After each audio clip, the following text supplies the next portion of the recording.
Hi everyone, we're going to write each of the following linear equations in standard form. And standard form means the x comes first, then the y, then the c. A always has to be positive. That's what A means, to be positive. And there cannot be any fractions in this, so no fractions. Not sure if we get fractions in this, but we'll see. These are the three problems we're going to do, and our number 4 is a simple word problem.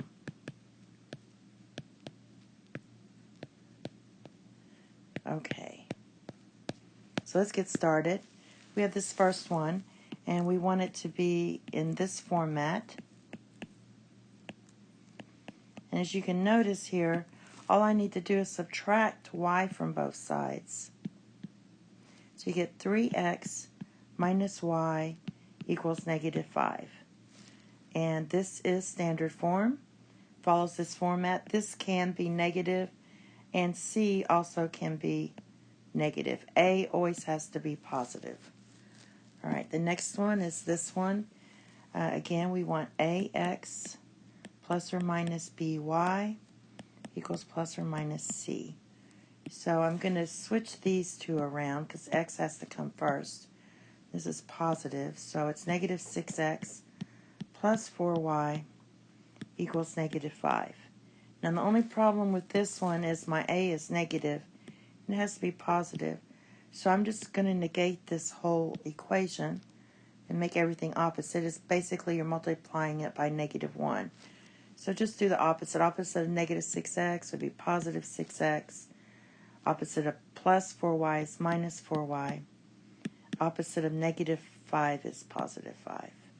And that satisfies our requirements. The next one is this one. This one's in slope-intercept form.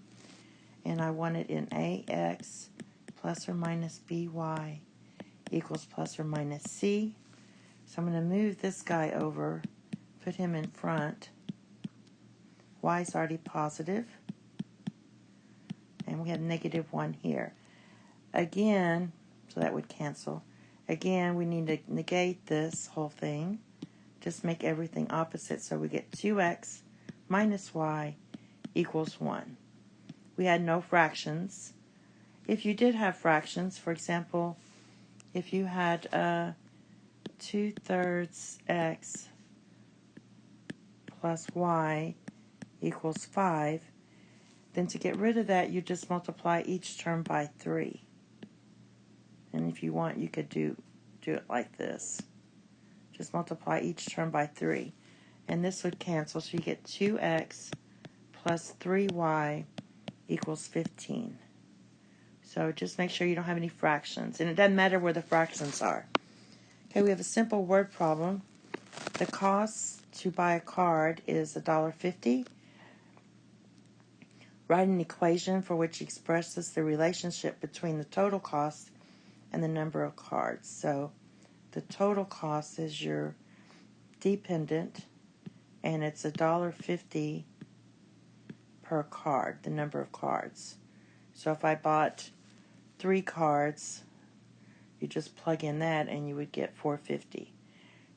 All right, and that's just that. Okay, that's it. Thank you. Have a nice day. Bye-bye.